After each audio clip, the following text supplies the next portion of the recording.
Good morning, everybody. Happy Wednesday. Hope everybody's doing great. Had a great night's sleep. It's Wednesday. It's hump day. And this is Chondra Rankin coming out of the Heartland. You know, there's nothing worse than a sentence that starts with, there's nothing worse than. The other day I was talking about absolutes. I was talking about the RAS. And we talked about absolutes a little bit. But I wanted to go into that a little bit more in depth. And if you don't know what absolutes are, those are things like the words all, always, can't, won't, don't, never, only, just, should. And there are some other words too, but there's a problem with these kind of words, and they're called absolutes because you're saying that's absolutely kind of that extreme. So I want to point out a couple of ways that we might use those, and maybe an alternative that you could use instead. Always or never or ever. Face it. Out of 1,999,999 is most, but it is not always. Rarely do you have always. Excuse me. They can be seen as kind of being an accusatory word. Good morning, Laura. If you tell somebody that you work with, oh, I never get your emails, that's a little bit inflammatory, and maybe a little better way of doing that would be, oh, I didn't see that email, let me check again. You know, changing your tone in addition helps, but definitely changing that word. There are some absolutes, like the sun always rises in the east, but when you're speaking about, oh, that person is always late. Are they always late? Or most of the time? So, always and never. Good to strike from your vocabulary. Another combination is best or worst.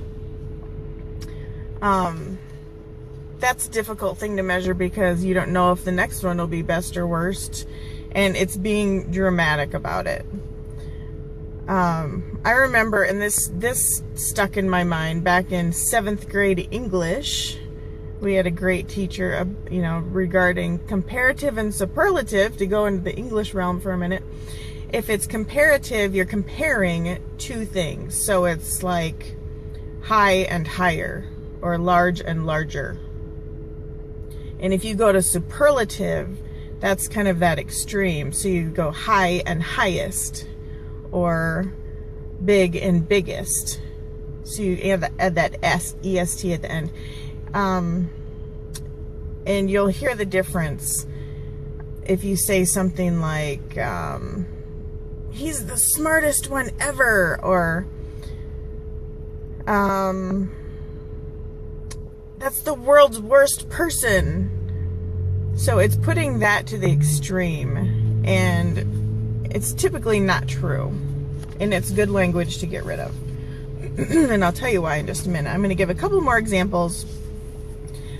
Anytime, instead of using often or sometimes, anytime you use this word, it portrays that it is every time. Again, it's being extreme, and again, it's not factual. Good morning, Julie. My throat's all froggy today. Pardon me. So anytime. I do that. They do that anytime I come here. Well, you could sub that out with every time, and it's just not accurate. If you do use it sparingly. First, last, or ultimate. Again, the extremes of that word you know, if you say, well, this is the last time this is going to happen. Well, you don't know that, actually. So you're setting limits on yourself. And I also read, this is kind of funny, if anybody's ever seen the movie Last of the Mohicans, he was actually a guy named Jerry, and he ran a coffee shop in Altoona, Pennsylvania. So, the Last of the Mohicans, I just wanted to point that out. That was interesting. So, you're saying it's the ultimate, it's the last, it's the first, it's the highest, it's the worst. So, these words are limiting to you. How about definitely? And this is probably one that I overuse. I'm like, oh, I'll definitely get to that. Well, you don't know if you'll definitely get to that. You can say, you know, it's next on my list. That is a high priority for me. You don't know if you'll definitely get to it. Something else might come up. That happens to me a lot. My priorities change per my manager, and that means I might not definitely get to it. Can't, won't, shouldn't, don't use those. They won't serve you. Circumstances can change if these are correct or not. You can't do that. And if you say that to somebody, they'll say, you want to make a bet? I think I can do that. Those are words that should be just thrown out of your vocabulary. Can't, won't, don't, shouldn't. Always, never. The last couple of words that I wanted to mention are nothing and everything. And again, I've been called out using those before. And you're just being dramatic, and you're putting all of that into one capsule when it's really not true. Oh, that person does everything wrong.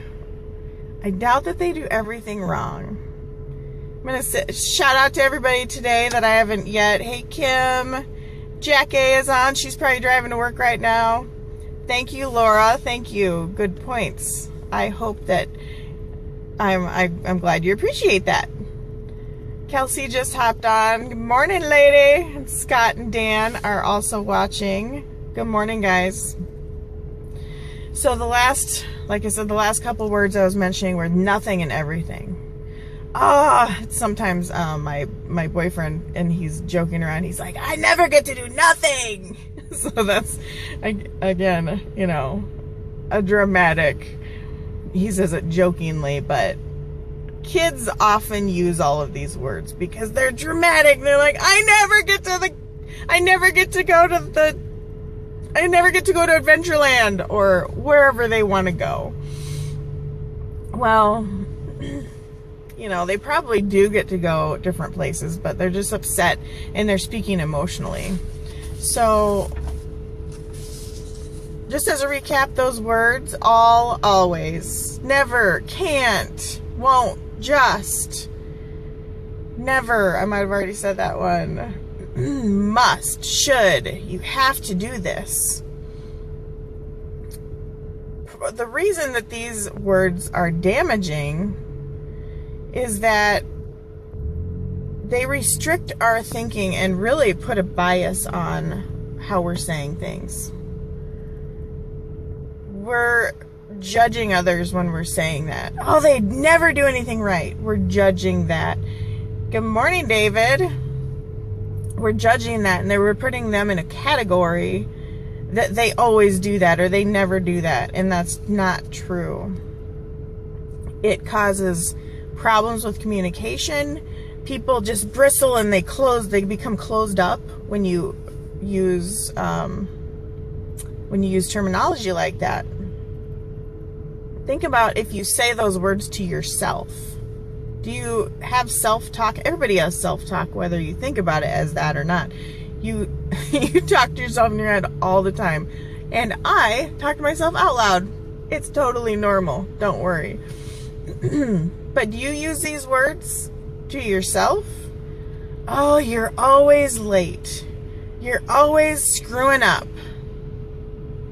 Well, don't do that, because you are putting yourself in this little box, and that's not where you need to be, because it's not accurate.